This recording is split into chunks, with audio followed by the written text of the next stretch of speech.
उनकी कहीं तैयारी नहीं है, केवल अखबारों में और टीवी में। वो चाहे उनकी 400 पार करवा दें, चाहे 1000 पार करवा दें, जितनी सीटें नहीं है उतनी जितवा दें। इमरजेंसी में सेम यही हाल था जो आज भारतीय जनता पार्टी का है। इतनी जल्दी ईडी और सीबीआई तो इमरजेंसी में भी नहीं जाती थी, और इमरजेंसी में किसी चौराहे पर इंदिरा गांधी खिलाफत नहीं हो सकती थी।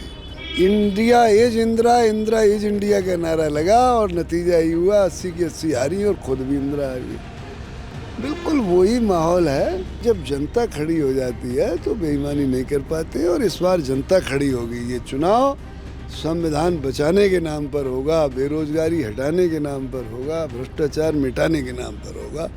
ये चुनाव अब इनके मुद्दों पर होने वाला नहीं है। काट की हांडी एक बार चलती थी, बार बार नहीं चढ़ती, अब सब समझ गए। भ्रष्टाचार इतना कि तहसील और थाने में पहुंच जाओ, पूरी जेब साफ हो जाएगी, 1 रुपया बचेगा नहीं। अब तक जो पिछला चुनाव हुआ है, तब तक तालमेल की कमी थी, हम भी साथ में नहीं थे।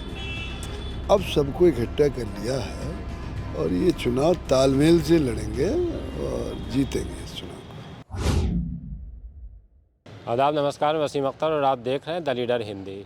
हम इस वक्त समाजवादी पार्टी के राष्ट्रीय सचिव वीरपाल सिंह यादव के साथ हैं। आपने बहुत लंबे समय तक यहाँ जिलाध्यक्ष बतौर काम किया है समाजवादी पार्टी के लिए, बहुत से चुनाव लड़ाए हैं। लोकसभा चुनाव का ऐलान हो चुका है और अब समाजवादी पार्टी बरेली और आंवला की दोनों सीटों पर किस तैयारी के साथ उतरने जा रही है, हम उनसे बात करेंगे। अध्यक्ष जी, हमसे बात करने के लिए बहुत बहुत शुक्रिया। धन्यवाद आपका भी।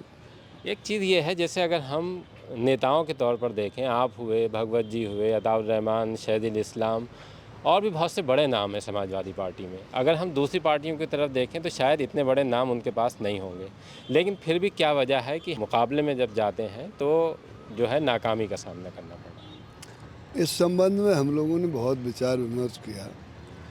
अब तक जो पिछला चुनाव हुआ है, तब तक तालमेल की कमी थी, हम भी साथ में नहीं थे।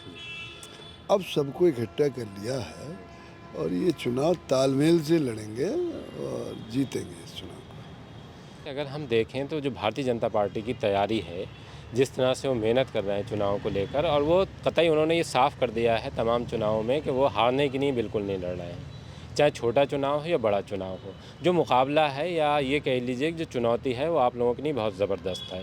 तो पार पाने के लिए आपकी रणनीति क्या है? देखो, ये आप कह रहे हो ना कि उनकी बहुत बड़ी तैयारी है बूथ लेवल पर, और ये उनकी कहीं तैयारी नहीं है, केवल अखबारों में और टीवी में उनकी तैयारी है और उन्हें हम रोक नहीं सकते। वो चाहे उनकी 400 पार करवा दें, चाहे 1000 पार करवा दें, जितनी सीटें नहीं है उतनी जितवा दें। ज़मीनी हकीकत ये है, हम लोग देहात में जाते हैं, किसान परेशान है, व्यापारी परेशान है, युवा परेशान है। ये चुनाव कोई सरकारें काहे के लिए बनती हैं? सरकार बनती है सड़क बनवाए, पुल पुलिया बनवाए, बेरोजगारी दूर करे, महंगाई ख़त्म करे, भ्रष्टाचार ख़त्म करे, इसके लिए सरकारें बनती हैं ना। आज कहाँ महंगाई पहुँची है? आपको पता है महंगाई कहाँ पहुँची है?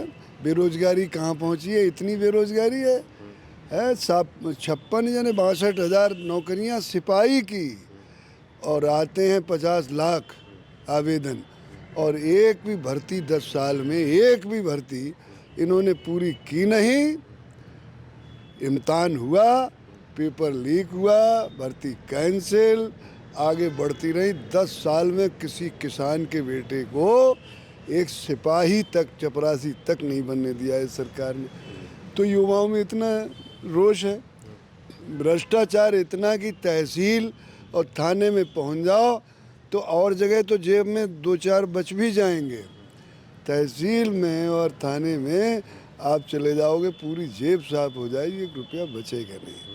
तो जहाँ ये स्थिति हो, गांव में आवारा पशुओं की स्थिति कि पूरी 1 साल मेहनत करते हैं, वो 1 दिन में हमारी ख़राब कर जाती हैं। रात रात भर किसान जगता है, व्यापारियों के यहाँ जीएसटी के नाम पर उनका शोषण हो रहा।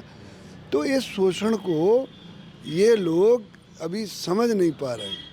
अखबार वाले ये सुनना नहीं चाह रहे, टीवी वाले ये सुनना नहीं चाह रहे, मगर जनता तो सुन रही है। और आपको एक बात बता दें, आप बहुत पुराने आदमी हो, इमरजेंसी आपने नहीं देखी होगी, हमने देखी। इमरजेंसी में सेम यही हाल था जो आज भारतीय जनता पार्टी का है। इतनी जल्दी ईडी और सीबीआई तो इमरजेंसी में भी नहीं जाती थी, और इमरजेंसी में किसी चौराहे पर इंदिरा गांधी खिलाफत नहीं हो सकती थी। India is Indira, Indira is India का नारा लगा और नतीजा ये हुआ 80 की 80 आ रही है और खुद भी इंदिरा आ रही है। बिल्कुल वही माहौल है। जब वोट पड़ेंगे तब इन्हें हकीकत पता चलेगी कि हकीकत है क्या। अभी तो अखबारों में और टीवी, उस समय ही बनवा रहे थे इंदिरा गांधी को प्रधानमंत्री 77 में, टीवी वाले और अखबार वाले तो बनवा लिया उनने। ऐसे ही इन्हें बनवा रहे हैं, देखें कैसे बनवा लेंगे। लेकिन तब ये था ना कि जैसे आप लोग भी ये मानते थे कि जो चुनाव है वो निष्पक्ष तरीके से होगा, लेकिन अब आपकी तरफ से इल्ज़ाम आ रहा है, ईवीएम को लेकर सवाल खड़े हो रहे हैं, मशीनरी को लेकर सवाल खड़े हो रहे हैं, तो वो स्पेस नहीं दे रहे हैं जैसे वो। मैं बता रहा हूँ, जब जनता खड़ी होती है, जब जनता खड़ी होती है तो फिर कोई बेईमानी चल नहीं पाती है। जैसे ये मैनपुरी के उपचुनाव में जनता खड़ी हो गई तो जो कैप्चिंग करने वाले थे, पुलिस वाले थे, दौड़ा लिया गांव वालों ने, उन्हें नहीं डर लगा, ईंटा पत्थर चला दिए, दौड़ा दिया बेईमानी करने वालों को। तो जब जनता खड़ी हो जाती है तो बेईमानी नहीं कर पाते, और इस बार जनता खड़ी हो गई। ये चुनाव संविधान बचाने के नाम पर होगा, बेरोजगारी हटाने के नाम पर होगा, भ्रष्टाचार मिटाने के नाम पर होगा।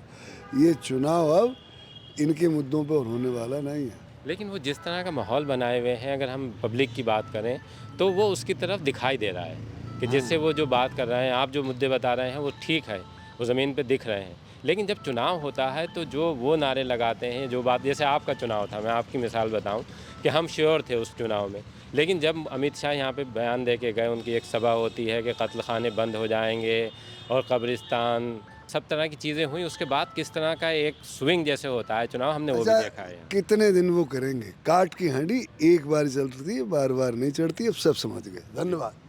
अभी आपने वीरपाल सिंह यादव को सुना, उन्होंने साफ कर दिया है कि ये चुनाव जो है समाजवादी पार्टी के लिए जीने और मरने का सवाल है, और इसमें जिस तरह से समाजवादी पार्टी चुनाव से पहले बिखरी दिखाई दे रही थी उसको जोड़ा जा रहा है, और किसी भी तरह से ये चुनाव वो हल्केपन से नहीं लड़ेंगे, और जिस तरह के मुद्दे भाजपा की तरफ से उठाए जा रहे हैं वैसा कुछ ज़मीन पर नहीं है। उन्होंने इमरजेंसी की भी मिसाल दी है कि इमरजेंसी में भी इसी तरह का माहौल था, लेकिन रिज़ल्ट इसके उलट आया था। अब देखते हैं, इंतज़ार करते हैं कि चुनाव का रिज़ल्ट किस तरह का आता है, वीरपाल सिंह जो बातें कर रहे हैं वो कितनी सही साबित होती हैं।